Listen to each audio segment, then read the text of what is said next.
کی وجہ سے سب کو وجود ملا ہے، ساری کائنات کو جو وجود ملا ہے نبی علیہ السلام کی وجہ سے ہی وجود ملا۔ اصل میں تو نبی علیہ السلام کو ہی آنا تھا، باقی انبیاء کرام جو تھے کوئی تو کسی بستی کے لیے آتا تھا، کوئی کسی شہر کے لیے آتا تھا، کوئی کسی قوم کے لیے آتا تھا، کوئی کسی قبیلے کے لیے آتا تھا، کوئی کسی ملک کے لیے آتا تھا، لیکن جناب محمد رسول اللہ صلی اللہ علیہ وسلم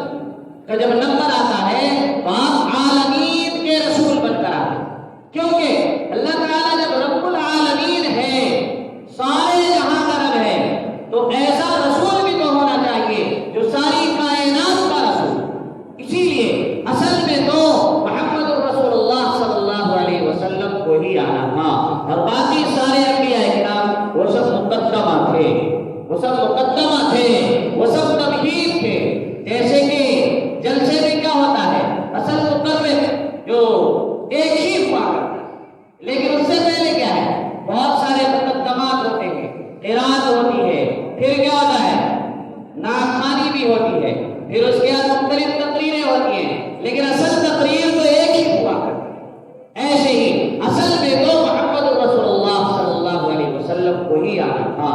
لیکن ان کے آنے سے پہلے بہت سارے انبیاء کرام کو بلایا گیا کہ پہلے آپ کیا کریں، مجلس سجا دیں، اور جب مجلس سج جائے گی تو اس کو آنا ہے، تب وہ آئے گا۔ چنانچہ سب سے آخر میں محمد رسول اللہ صلی اللہ علیہ وسلم آئے،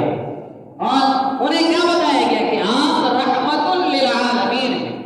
آپ کیا ہے، رحمت للعالمین ہیں۔ رحمت کس اعتبار سے ہے؟ قرآن میں آپ دوسری جگہ میں ایک آیت پڑھتے ہیں، وَأَمَّا الَّذِينَ ابْيَضَّتْ وُجُوهُهُمْ فَفِي رَحْمَةِ اللَّهِ، جن کے روشن کیا ہوں گے،